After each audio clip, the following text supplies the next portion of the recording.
Welcome to the Business Spotlight series. My name is Dona Kappmeyer, and I'm the CEO and firm owner of ActionCOACH of Coastal Bend and Capital Game Plan Consulting here in beautiful South Texas, and I will be your host for today.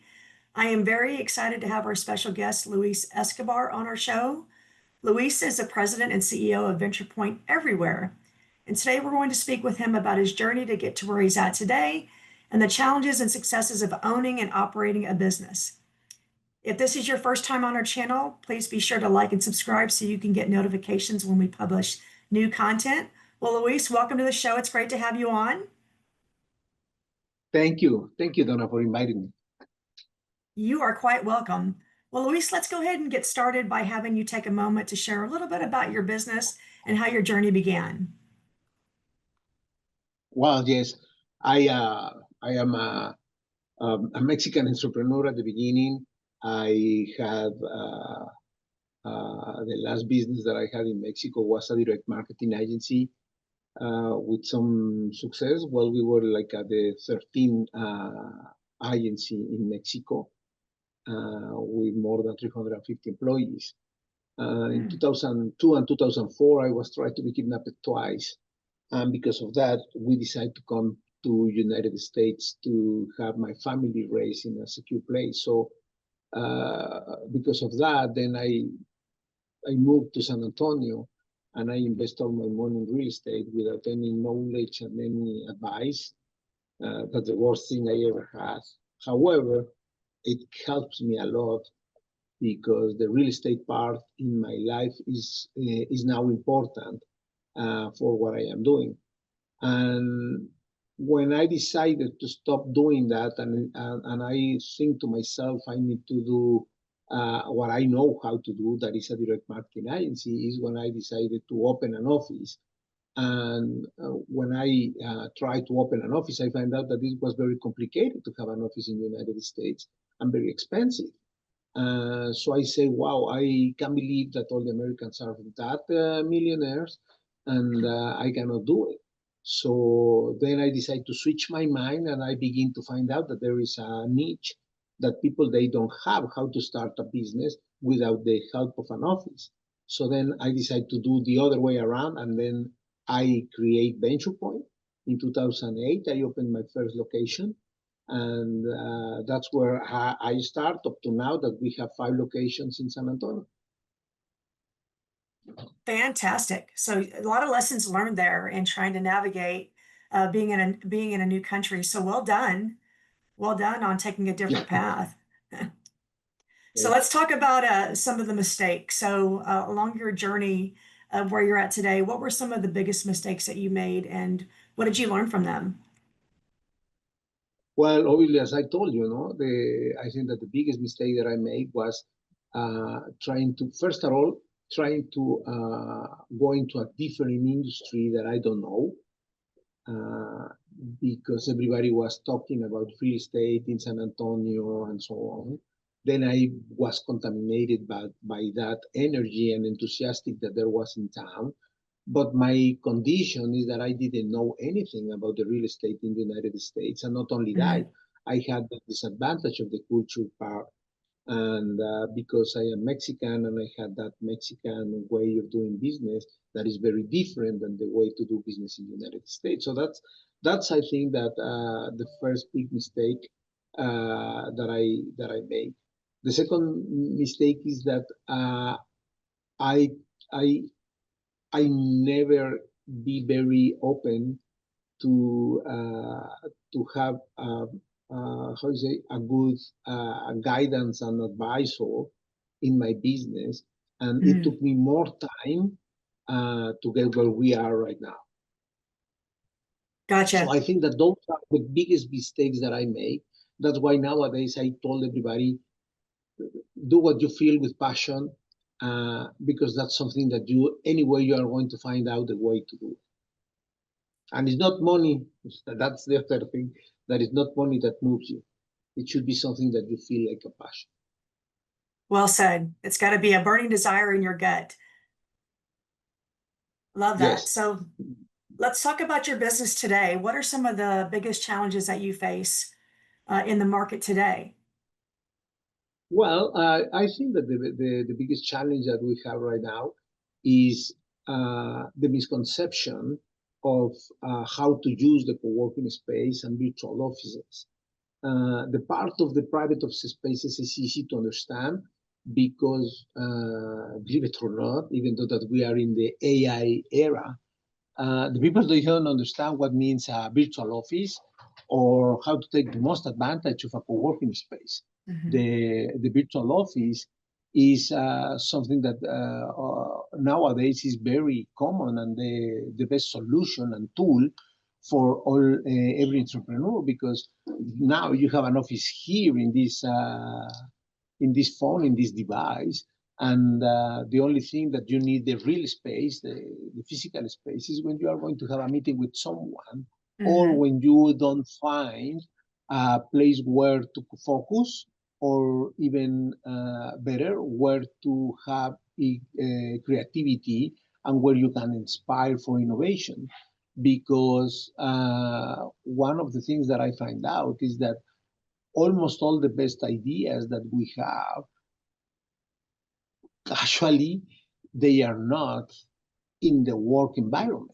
Usually we have the best ideas in shower, driving, having fun, or going to the gym. And that's the part that is that we need to have in mind. So that's why in VenturePoint, the co-working spaces and the 5 locations that we have, they have different environments and decoration, in order that if you get bored in one location, you can get to the other one, and you can find that inspiration. So because of that, I think that the challenge that we have now is to teach the client how to use the virtual office and the co-working space and take more of it. You know, that's really good. And that is a totally different perspective than what we would traditionally think about office space.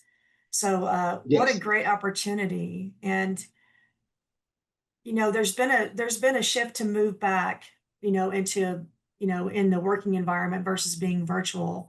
But this is a great another step and another positioning for why co-working space is important and how it can impact your team and your business. Yes, definitely. I mean, we have a solution for corporations where they can have 10, 12 employees in our network, and they can use the space they want in order to be more proactive and having more productive.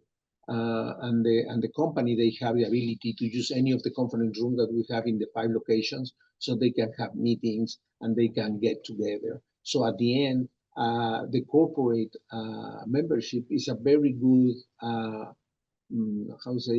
example of how you can use the virtual solution in order to have your company running and growing with the elasticity to, if you want to short and downsizing your company, it's easy to do it, because then instead of having 20 employees registered in VenturePoint, then you can have 10, and then you are going to reduce your expense of real estate. And if you need to grow, you can do it in the other way around. So I think that's a very good example of how to navigate with a new office space, the new workspace solution. Fantastic. So let's fast forward in time. Where do you see your business in the next 5 years? Well, what we are looking for is to have the business model ready in order to be escalated nationwide. We are fixing a lot of things, and it's complicated because nowadays the business, well, not nowadays, I mean, since maybe 10 years ago, the business is very changing every day, and we need to be more flexible since that point of view. And I think that the real estate is the part that is not helping that we can get there. The real estate, commercial real estate, they are in the rigid area in the businesses, because you need to sign a lease 5 years, and if you don't pay, you die. That kind of agreements. Meanwhile, all the other businesses are going to the flexible side. If you remember in 2007, when Steve Jobs launched the iPhone, in those days you cannot have a an iPhone without an agreement of 18 to 24 months with AT&T. Meanwhile, nowadays you can buy a phone month to month. So meanwhile the business are doing to the flexible side, the real estate is still in the rigid area, where you need to sign a 5-year lease agreement, and with a lot of restrictions on what you can do, what you cannot do, and so on. Eventually, the real estate is moving to the flexible side. So I think that once that we get there is where we as VenturePoint, we are going to be more flexible in order to grow faster nationwide. Love that. That's fantastic. So let's talk about success and influences in your life. When you think about success, who comes to mind and why? Like a person? Like a person. Yeah, you betcha. Or multiple people. Who's been influential and who do you see as somebody who's been very successful that you want to model after? Unfortunately, I am a weird guy because I don't have, I never have an idol, a hero in my life. Mm-hmm. Because I think that I can take good things from everybody. So there is no specific person that I can say I admire. I mean, I can admire some people, some persons, some heroes in history. Like Mm-hmm. in my case, because I am from Mexico, Hernan Cortés and La Malinche, they are my heroes. But that's another story, because the heritage of what they have done for our country and America. If we are talking of United States, obviously I admire Benjamin Franklin and Washington for obvious reasons. Washington, even though that he was not the most how you say, prepared person or educated person. I mean, compared with Mm-hmm. Thomas Jefferson and Hamilton and so on. But he has the ability to put smart people like Benjamin Franklin, Jefferson, and work together. And I think that's something that that we need to admire of this character in the history of the United States. And but again, no, I mean, I can take how you say, more characters like that. But I think that if you ask me about someone specific, I don't have. Maybe today I'm going to give a couple of them, but maybe in 2 years or 2 years ago, I was thinking different. My point is that I believe that all the entrepreneurs, they have advantages, and they have humans as me. I mean, they have two hands, they breathe the same oxygen that I breathe, and they go to the restroom like I do. So I mean, yes, I mean, they are humans like me, but they have a good areas that we can take from them. As long as you can take a good areas from, I mean, the people in your business, like maybe a receptionist that I have. That's something that I think about having an idol. So no, I unfortunately I don't have one specific person that I can say this is my role model, or my role model, or something like that. You know, that it's a different perspective and it's a sign of a true learner, because what you're looking for is what can I learn from every conversation that I have? And it doesn't matter who the Yeah, person is. yeah. I mean, you can find you. I mean, the other day I was talking with the guy that cleaned the building because I left the office late, like 8:30 in the night. And I talked with this guy, and this guy, he is a gamer. He's a 20 years old guy, Mhm. and he is a gamer. He was playing games in the cloud, and he was telling me a lot about that industry that I learned about him, and that's why I think about the AI and the technology, and how this person is. I mean, I don't know how much money he does, doing the cleaning of the working for a cleaning company, but at the same time he's doing more money with being a gamer. So wow, I mean, that's something that you can admire even in having a conversation with this person. So yes, I think that everybody has a positive and strengths all the time. So I mean, somebody is more, something. Maybe the point is that when you have somebody that is rich, maybe he's successful in that area. But when you see the whole person, you can see that he is failing in other areas in his life. So yes, he can be rich in that area, but maybe he has 2 or 3 divorces, or maybe he's not taking care of his children, or maybe he's not a good brother, or maybe he's not a good son. That's my point. So that's why I think every person has strengths, and that we need to learn from everyone. Well said. So let's talk about differentiation. What sets your organization apart from others that are in your industry? Well, because organically, what we do different is that we are aiming not to the startup companies, we are aiming to the already established companies. Okay. Why? Because, and that's part of learning about your business and be focused on your client. When we find out that it was 2014, when we realized that we are not for startups, because all the co-working spaces, usually they have the mindset that they are for startup companies. But the problem is that if you are a co-working space, you need to have 3 components. The one is you need to have coaching, somebody that knows how to coach.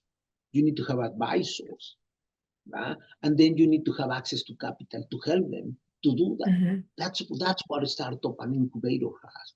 Unfortunately, because I am from Mexico and my business and so on, I don't have those components in my business. However, my clients, they appreciate the fact that we help them to reduce the real estate component in their budget, because now they can have a receptionist, they can have an office space, conference room, and they pay $1,000 a month. So that's cheap, and that's what they are looking for. So when we understand that part, is that we change. Instead of being, in those days, I had a girl that it was I call her curator, because she was, her job was to go with each client, find out what do you need, because we were expecting that they say, I need marketing help, and we can connect with another member that is in marketing industry and put them together, because that's like an ecosystem that we can have in our locations. But what we find out is that nobody wants to talk to her, and 6 months later, I begin to receive phone calls from my clients, 2 of my clients, that says, hey, Luis, ask Paulina that don't call me anymore. I know exactly what I am doing, and I don't want to lose time with that. And I say, wow. After 6 months, I sit with Paulina and I say, what you are having, and so on. And then we realize that she has the same problems. She never, obviously, not all the clients say that to her, maybe because her position or whatever, but she finds rejection to make an appointment.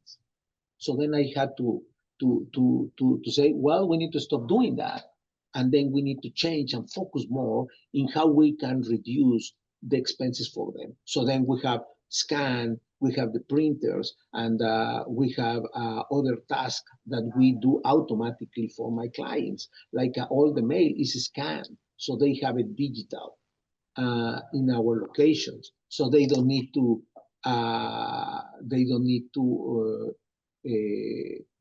open an envelope and decide how to file that piece of paper. So we do that automatically, and they really love it. We have a receptionist that can help them with catering, asking for lunch, and do the concierge part for them. So those are the how you say, the help that we are offering them in order to say, you are important, and we want to be a resource where you are going to save money in your real estate component in your budget. Fantastic. Very nice. Love that.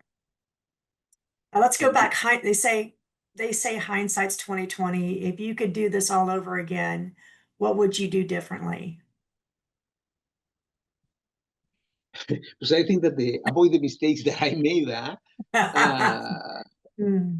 Of course, I wouldn't lose almost $500,000 that I invest in real estate when I came, because I haven't said that, but when I came here to United States, I came with $500,000 and that I invest in real estate, and I lost everything by 2008. Because the 2008 the real estate crisis and so on, that hit me because I didn't have any advice. So they took all my properties. When I signed the second foreclosure and I was reading, I say, wow, I make a mistake. So in that moment, I realized that all the other 13 properties, they were going to take me those properties. So what I did different is, again, don't lose my strength. As a person, I know what are my strengths now, and I don't need to be not focused in what I am really good at. So if I know how to start a business, I need to do that. If I know how to market something, I can do that, and then I need to focus on that. So I lost my compass in those days, and it was complicated. I mean, in 2008, I opened my first location, but in 2009, I lost my 2 kidneys. And those years were very, very complicated for me. And because suddenly I am in another country with the language barrier and with the cultural barrier at the same time, and a family that I need to sustain. And suddenly I had to start an income. That makes me be more creative and find out ways to do it. So what I would do different, again, don't mess around with another skills that I don't know, and I would like to go back and don't invest that money in other things that now I know are more efficient. No? Like maybe we can buy a building for the office space of Venture. There you go. Luis, is there anything else that you'd like to share with our audience or would like them to know about you? Well, I think that the only thing that I always encourage people is, first of all, read history, read human sciences. Not all the business needs to be learning about how to market your business or go to gurus and find the best business plan. Because at the end, the business is part of your personality. And if you strengthen your personality with more culture, education, and so on, that is going to be reflected in your business. So don't follow the money. I think that we need to do, and we can use the example of Michelangelo, that he was good painting, and he doesn't care about how many times he was stand doing a painting in the Sistine Chapel or so on. He doesn't care about the money. What we understand is that because he was good at, then everybody begins to pay and looking for him to do the job. So if you love to do numbers or bookkeeping, you keep doing it, and then you are going to find out that you are the best doing that, and the people is going to noticing. And when the people noticing, they are going to believe in you, and they begin to pay you because what you are doing, you are the best. And I know that sometimes those things are take time. But I am a swimmer, and I admire Michael Phelps. And this guy, before Rio, he swam 365 days. The year before, he swam 365 days before the Olympic Games. So he swam every day, 10Ks. His birthday, he swim. Christmas, he swim. New Year's Eve, he swim. His childbirth, he swim. So obviously, when he swam, he was the fastest because he trained all day. So we cannot go back and say, "Oh, I do this business for once a week, and then I want to expect that everybody pay me because I do this once a week." It doesn't make Right, sense. I mean, right. so that's something that I would like that the people understand, that you don't follow the money. You need to follow your passion, and the money is going to follow your passion. You can't say it much better than that. It's so true. Thank you. So, how can our viewers and listeners connect with you or learn more about your business? Well, we have obviously our website and in the social media channels. Our website is venturepointsa.com, and in our channels we are VenturePoint Inc. And obviously I have my own website that is luisescobar.me. Very good, very good. So, last question for you. Do you have any questions about me or about Action Coach? Well, I know ActionCOACH because I had in the past year I have one client that they did the ActionCOACH, and I think that the services that you provide are very guidance, advice for entrepreneurs that they are start or jumping into be entrepreneur for first time, or even for those that they need some help and guidance. It doesn't matter that this is the first time business, because again, no, we need to be surrounded by more smart people than us. So we need to have these resources in order to have a conversation or some guidance in some fields of our business.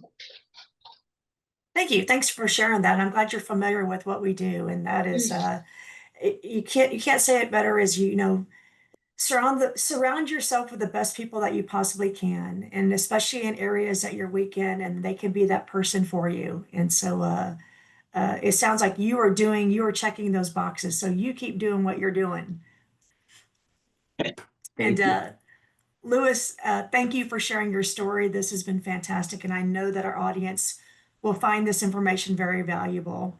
This is a Business Spotlight series with Donna Kappmeyer from Action Coach of Coastal Bend and Luis Escobar from VenturePoint Everywhere. Please be sure to like and subscribe so you can continue to see our amazing content. Thank you for being with us today, and bye for now. Louis, thank you so much for being on our show. Thank you, Donna.